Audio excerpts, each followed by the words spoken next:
Dave, you know Westbeth. Westbeth is a place, a special place where artists, people can live, people can express themselves, people can sing, people can dance, people can talk, people with issues, people without issues. But the key thing is Westbeth. I have been here, my husband and myself, been here now for about 35 years, pretty much from the beginning. And I have done several things, different things, level in my life, but one of the things that I embraced, particularly since I've been here in Westbeth, is food. Food to me is a passion. I walk, talk, and think food. Some people say I'm a chef. I don't know. For me, I'm a person that loves and respects and enjoys doing food. Food to me is like Westbeth. It's like a painting. You run into all types of flavors, all types of people, all types of joy, sorrow, sadness, and happiness. And I could put food as if a painter could put it on a canvas, and I could draw you a picture. It'll be so profound that you could smell it. You could smell where that place in your heart, where that food that I'm expressing. Westbeth, however, another joy, they always have embraced me as, so they say, chef. And I have been blessed to do many events for them. Some dealing with music. They would have events in music, theater. Some in people who have left us but want a memorable moment with their family and loved ones. Food is not just something you put in your mouth, but think of where you've been, the person, the taste, the respect, the diversity, travel. And yes, we are. We're still talking about food. To go on about this, it probably would take, I wouldn't say a lifetime, that's not necessary, but it can take me through travels. And one of the places that we've been, my husband and I, visit a family member in northern Nigeria. And they had asked me to do something for an event they were doing there. It was about music. And I said, at that time, I said, I don't think I'd be able to put this together. I'm not sure if I could do that. I'm not familiar with any African dishes. They said, please, we just want food. We want something that express what you feel. Express what good food tastes like. Express where, at moments like this, we can think of you the most. I said, okay, I could do that. We went to the marketplace, which was another experience. I looked at all the items that they had. I said, well, they have everything we have here in the States, but I could do that. But let me take time, before I go into that, let me take time to know the people first. Know their hearts, know their feelings, know their sadness, know their joy. And I was able to do that with my uncle. And we traveled throughout northern part of Nigeria, Kaduna, Ife, and Bujo. And we came back, and lo and behold, I designed this menu. And this really what I'm getting at is that this was started me getting into food. Not just food, but food that's passionate, that people could talk about it as if it's an experience.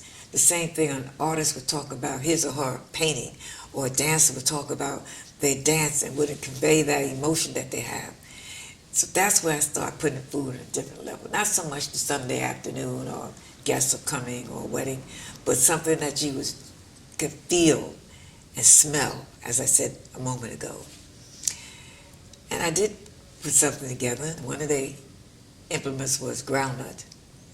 They call it the mafe. And mafe consists of the history of nuts, which originated from Africa, from my understanding. And we pulled this menu together, and each implement I did, we did a groundnut dessert, we did a groundnut stew, we even did a groundnut drink. And they were amazed, including myself, that we were able to put so many differences with one implement. They have something they call now, I think, the food stations, where they have something where you could take one thing and make maybe 8 different things with this one food item. And I'm just able to be glad to talk about one of the few things that I do. And yes, get back to Westbeth. I often share many of them here, right in Westbeth. So that's it. I had a moment or two, but I lost. I needed a photographer to do the backdrops. And I heard of this photographer, and his name was Arnold. He had traveled. And we're talking about in the 60s now, so this goes way back, And I need someone that felt passionate about the travels that I felt. And he was the one, because I was even buying his work. I had big blow-ups in my loft apartment uptown of his work. I never met this guy before. So when his name came up, I said, I think this is good. We can use him. He's going to be perfect. And he had to do big blow-ups of the models with my design. And Neil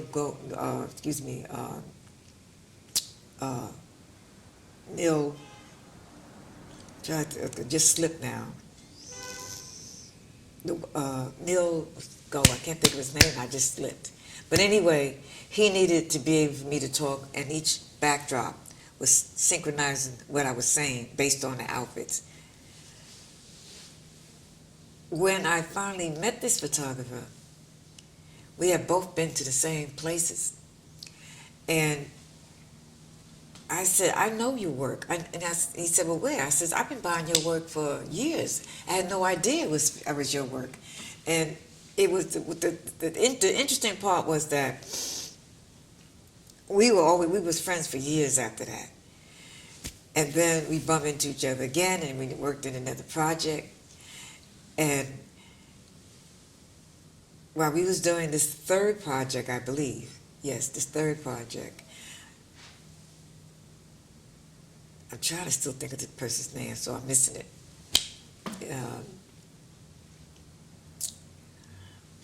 I'm trying to make a point that when we ended up going, we had to do the project, and we both was picked to go back to Africa. That's where I wanted to say. And fortunately for me, who goes all the way to Africa and bump into an uncle? There's no way you do that. That's exactly what happened. And Arnold, my husband's a little slight built man with these huge cameras, and he's taking pictures. We was in a Land Rover, and he's taking pictures of the elephant coming towards us. And another time we had to go on this high cliff. He looked like if you sneeze, he was going to fall off the mountain. And my point is that I lived Indiana Jones before they did the movies. Every time that movies came up and we looked at it, it was like this is what we were doing. We was going through mud just so he could take this picture. He was on a cliff, and all you see this little guy with this big camera, and if you sneeze, you just knew he was going to fall. I mean, we were chased because we went at a very precarious time when they had the Biafran War, and you weren't supposed to have cameras at that moment. Sometime you didn't make it the next day. So there were times when we was running for our lives with his camera swinging off his neck. We running down there trying to get that camera for us, not taking. And it wasn't a derogatory picture, but it was not the time to be doing that. And that happened twice. So as I said, they had picked us again, Channel 7, to do Renew Our Vows. And again, I was blessed, my husband and I, and we won that trip to renew our vows. And that was one of the stories that won, because they liked the way what went down with us as friends first, and then a couple. And that was one of my really good points to highlight in my life. To meet someone so adventurous, not unafraid. We both had a lot of guts. We both were gutsy and took risks and took chances and just really just grabbed life by the balls. And so it was a good time. It was a good place. I like that. So that's another, like I said, check of one of the things that I did in my life. Yeah. Oh, another thing from being a dancer, I was picked for Warner Brothers Jungle Habitat, and I majored at the time in jazz dance and African folklore. That the Guinea African Ballet taught me and my other dancers at the time, and we were able to get that contract with them.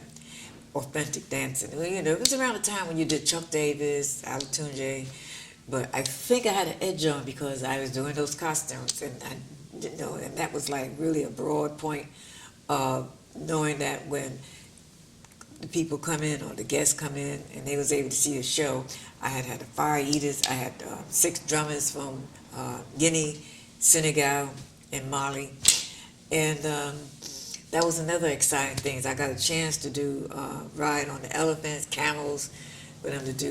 We open up the gates with that first thing in the morning when people first come in. That was another exciting thing. Mind you, that I almost went on myself and had to be near the lines and take press pictures. That was a scary part of it. But that's it. So I'm running out of time.